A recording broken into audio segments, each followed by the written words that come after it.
Roots and wings, they gave us roots to remember, and wings to become. When I was 12, I used to think my grandparents lived in a different universe. Their house smelled like old books and cinnamon, they listened to music I didn't recognize, and they spoke of people I'd never met. Their phones had cords, their TV looked like a box from the Stone Age, and they'd often sit quietly together in the garden for hours, doing nothing. At least, that's what I thought. As I grew older, I realized that the time between generations isn't a distance. It's a bridge. My grandmother, who everyone called Nana, used to tell me stories that seemed like fairy tales. One day, she told me about how she grew up during the war. She had only one doll, made of cloth, and she'd sewn new dresses for it from scraps of fabric her mother didn't need. She remembered the sound of the rain on her window, the warmth of her father's hands when he came back from work, and the smell of fresh bread from the bakery next door. I used to roll my eyes.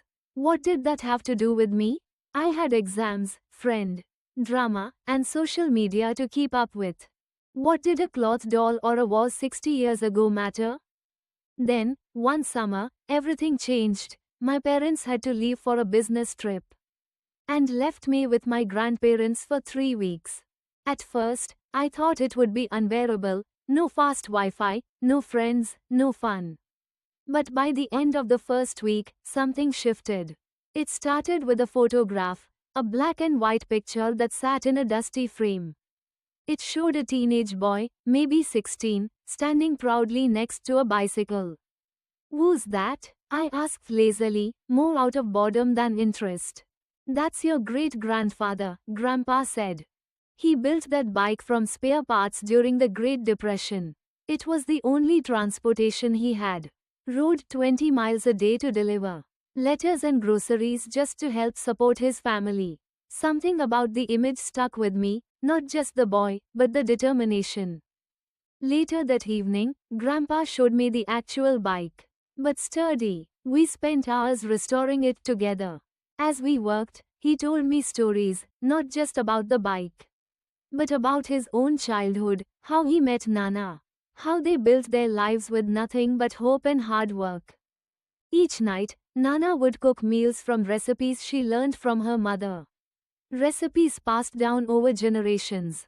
We cooked together, and for the first time, I didn't mind being away from my phone. I asked her questions. I listened. I found out that Nana had once dreamed of becoming a writer, but gave it up to take care of her younger siblings after her mother died young. She never complained, she simply did what needed to be done. And even though she never got to publish a book, she filled journals with stories, poems, and letters.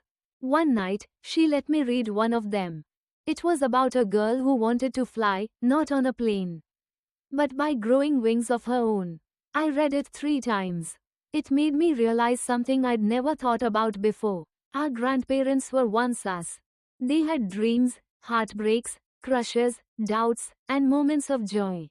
They made mistakes. They took chances. They lived. And in many ways, they still do, just more quietly, more gently, more patiently. The next week, I started asking more questions. Not out of politeness, but because I wanted to know. How did Grandpa propose to Nana? What was the scariest moment of their lives? What gave them hope when things got hard?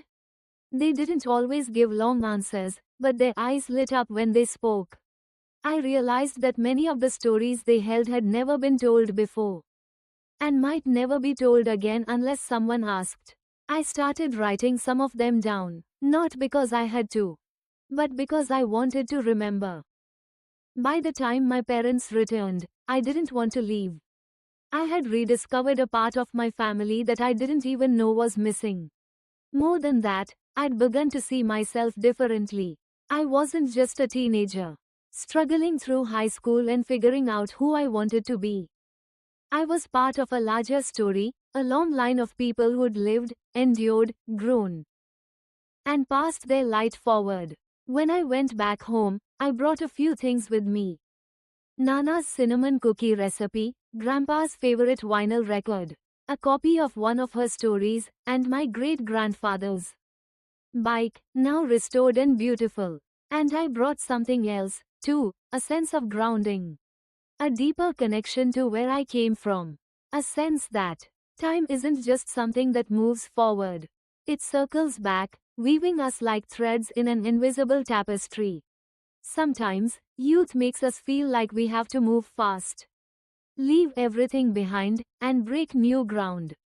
But the truth is, the future is strongest when its roots are deep. Our grandparents aren't just part of the past, they are part of who we are. And if we take the time to listen, we may find that their wisdom. And if we take the time to listen, we may find that their wisdom. So next time you visit your grandparents, ask them a question. Any question. It might just change everything. How many new words you learned today?